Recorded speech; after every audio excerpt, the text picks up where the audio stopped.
Buenas tardes. Agradecemos solidariamente a la Facultad de Administración Pública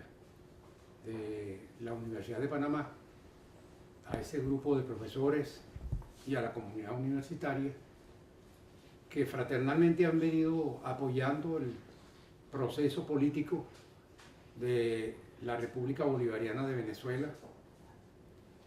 y en esta oportunidad a través del Seminario Internacional Paz y Autodeterminación de Venezuela. Les habla el profesor Omar Galíndez, profesor del Instituto de Altos Estudios Diplomáticos Pedro Gual y profesor también de la Universidad Central de Venezuela.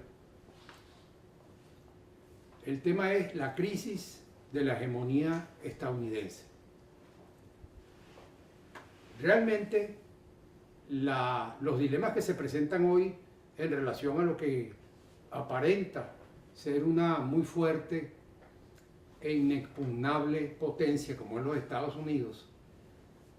viene de una larga crisis cuyo primer eslabón fue en 1929, cuando se da lo que se denomina el crack del 29, producto de la acumulación capitalista rápida, fácil,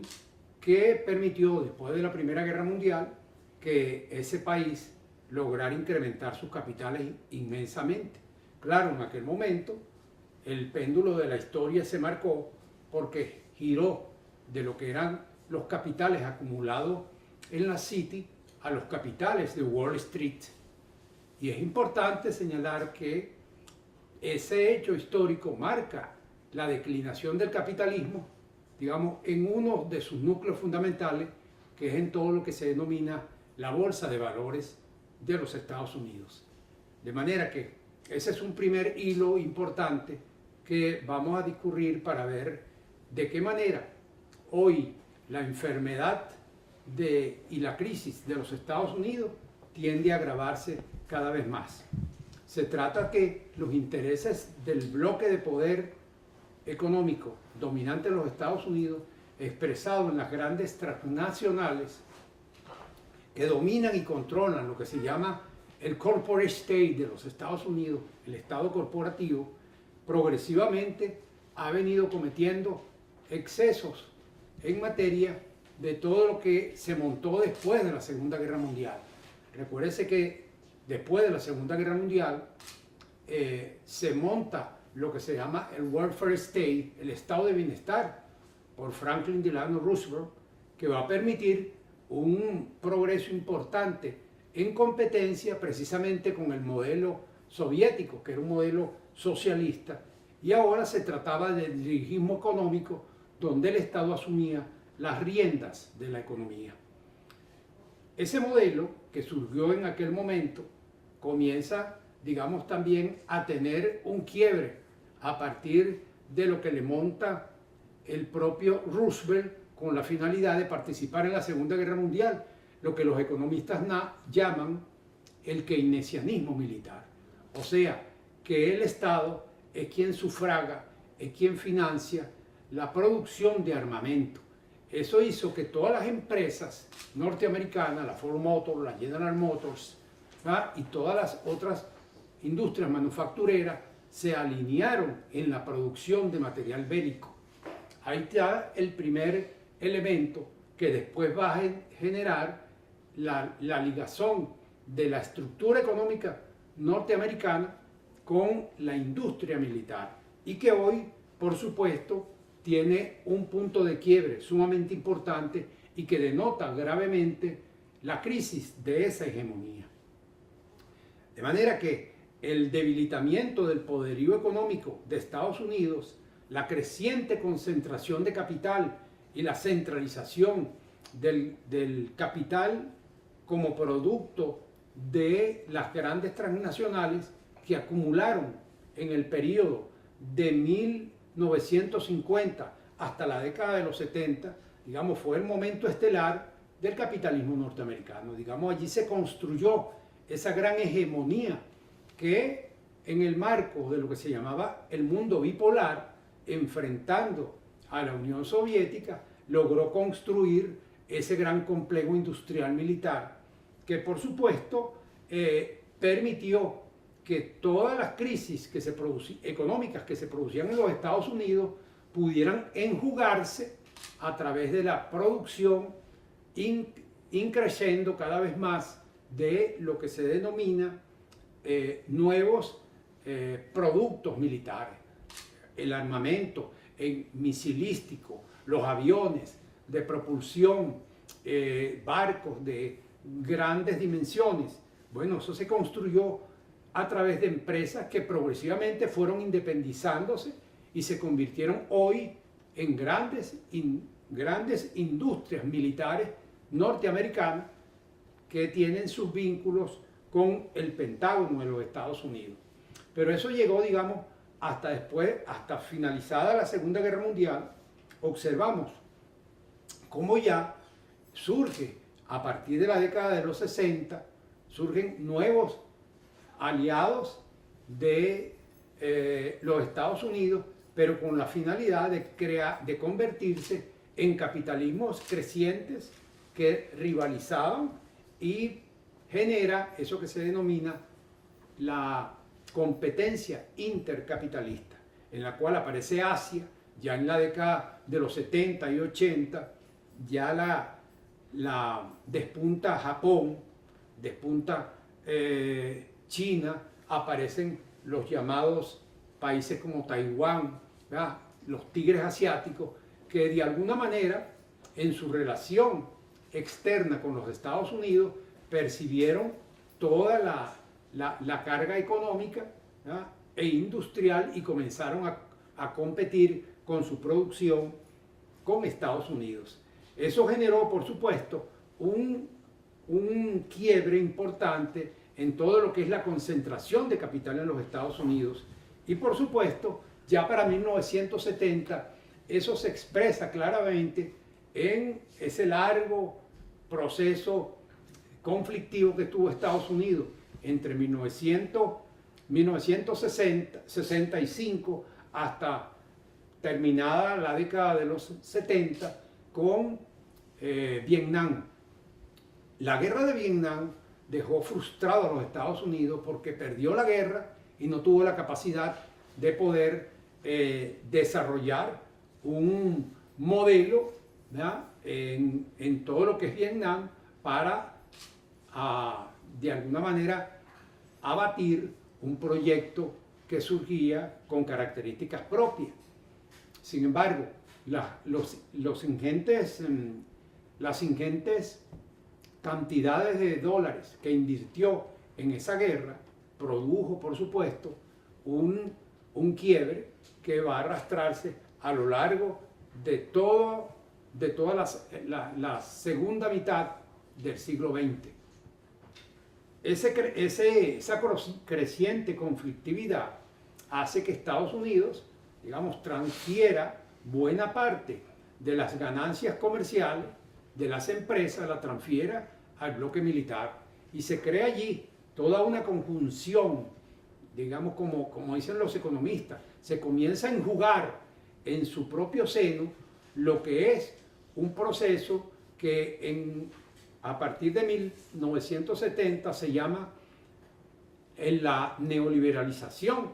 y aparece la financiarización económica, de manera que los capitales norteamericanos comienzan a emitir bonos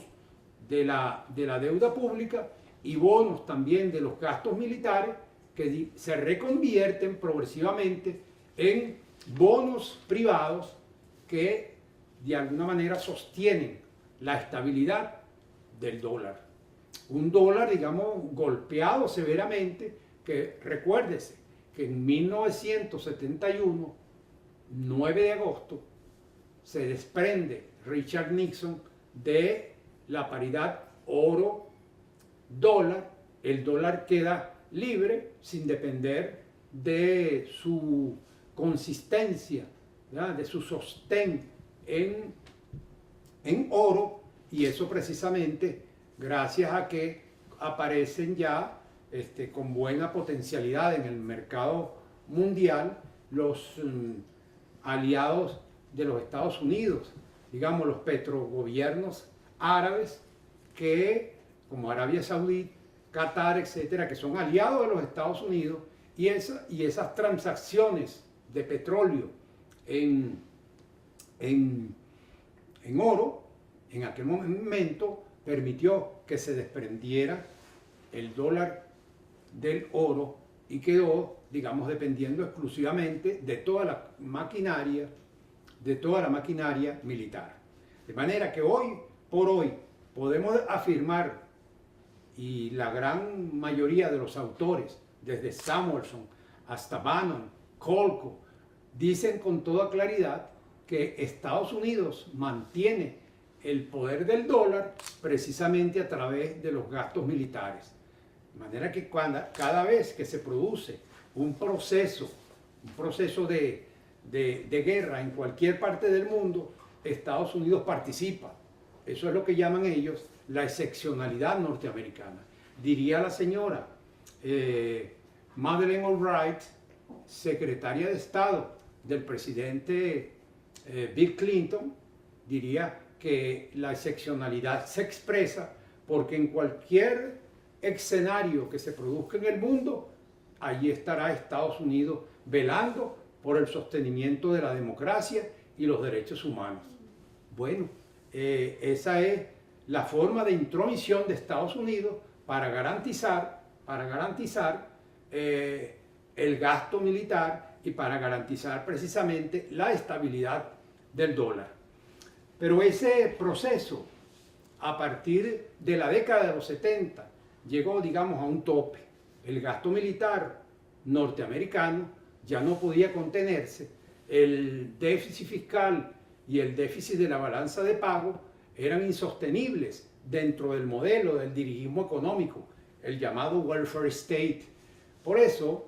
hay una alianza estratégica entre Inglaterra y Estados Unidos, y ese dúo dinámico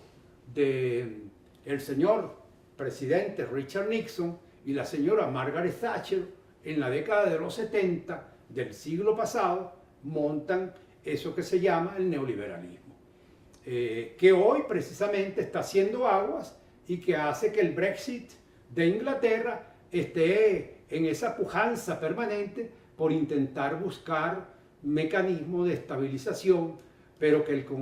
el Congreso, el Parlamento británico, no se lo pasa a la primera ministra. De manera que, fíjense los elementos agudos y serios de todo el contexto mundial, cómo se expresan como producto, digamos, de ese hegemón que comienza a fallar en el sostenimiento de la economía mundial, y que lo que otrora fue una locomotora del mundo, ya hoy tiene graves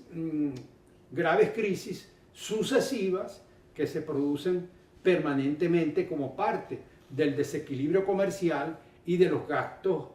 incesantes y crecientes en materia militar.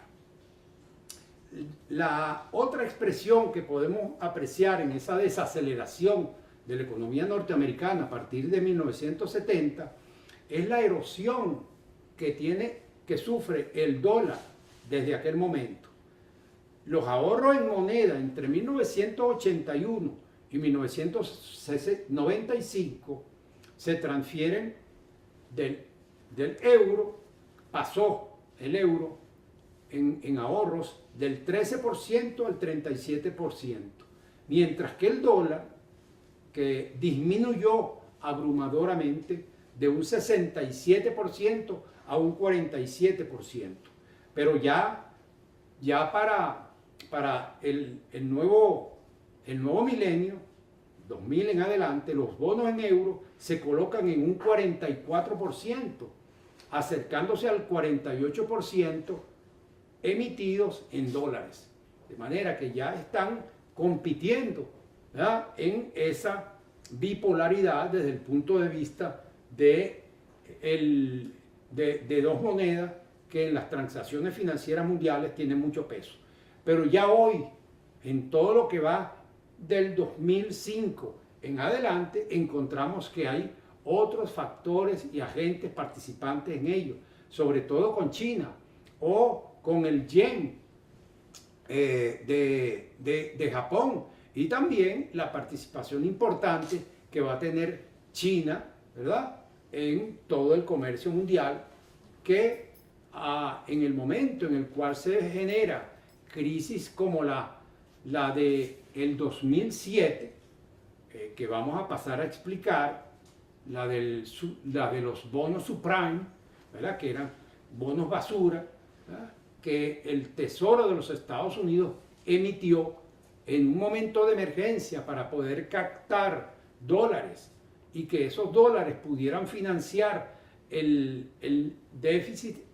comercial gigantesco que presentaba Estados Unidos en un orden de más del 120% por encima del Producto Interno Bruto, va a producir precisamente un resquebrajamiento permanente de la estructura económica y de la estabilidad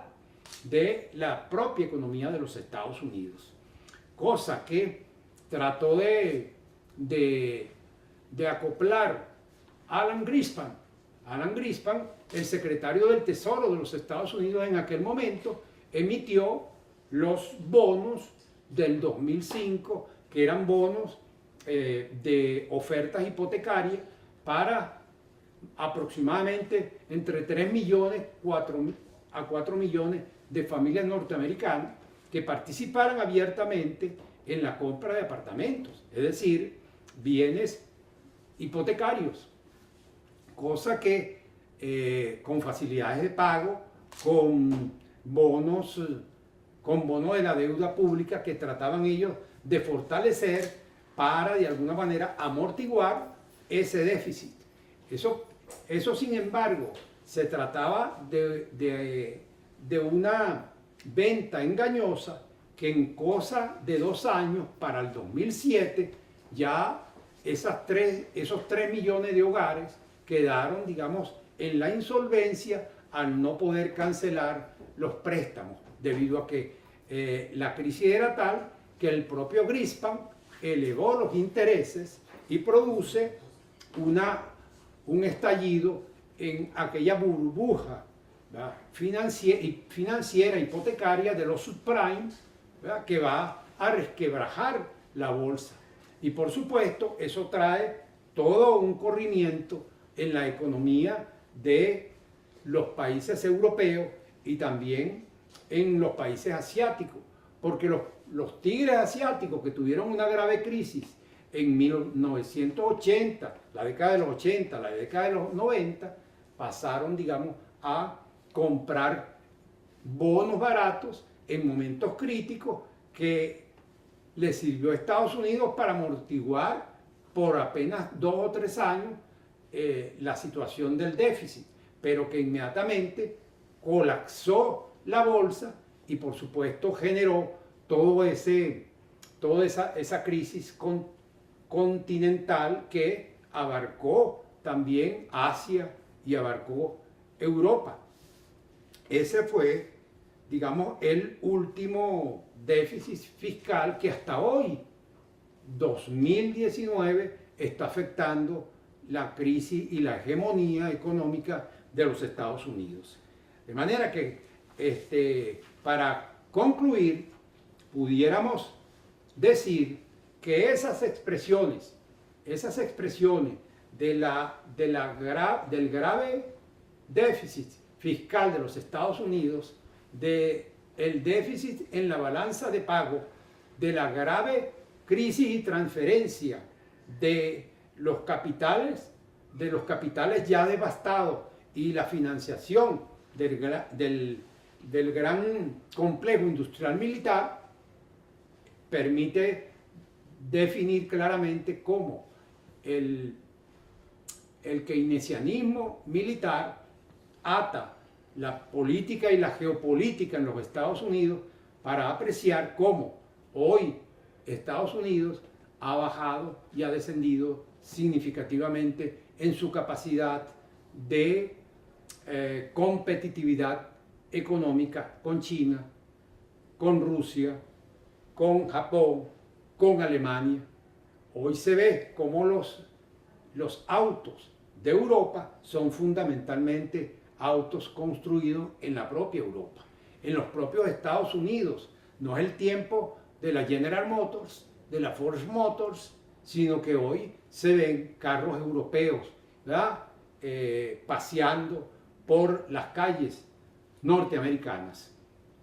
Eso expresa claramente cómo la economía mundial tiene en los Estados Unidos un punto de quiebre importante y cómo esa hegemonía solamente se mantiene por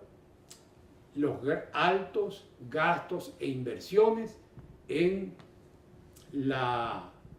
el bloque militar. Hoy podemos apreciar cómo esa declinación ha generado una débil competitividad comercial ante China y ante los nuevos bloques geopolíticos mundiales, como son el Brexit. De manera que eso ha desmontado por completo aquello que se llamaba el mirlo del American Way of Life, quien hoy por hoy no tiene, digamos, parangón para expresarse como una salida a la grave crisis que sufre el modelo político y el modelo económico en el mundo. Pareciera que la clase media del American Way of Life ha colapsado en los Estados Unidos. 1970, una familia normal de esa clase media con $73.400 al año podía comprarse su casa, tener su automóvil y vivir cómodamente. Hoy eso no es posible sino a través de 2 o 3 trabajos. Eso expresa cómo en 1971 ese 61% que representaban aproximadamente 8 millones de la clase media, hoy no llegan al 50% y tienen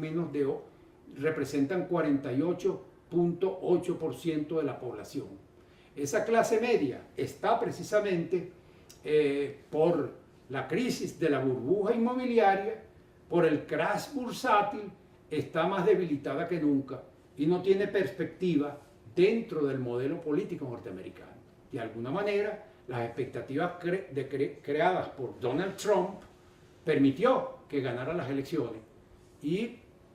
las rivalidades que hoy se presentan en el contexto mundial tienen que ver con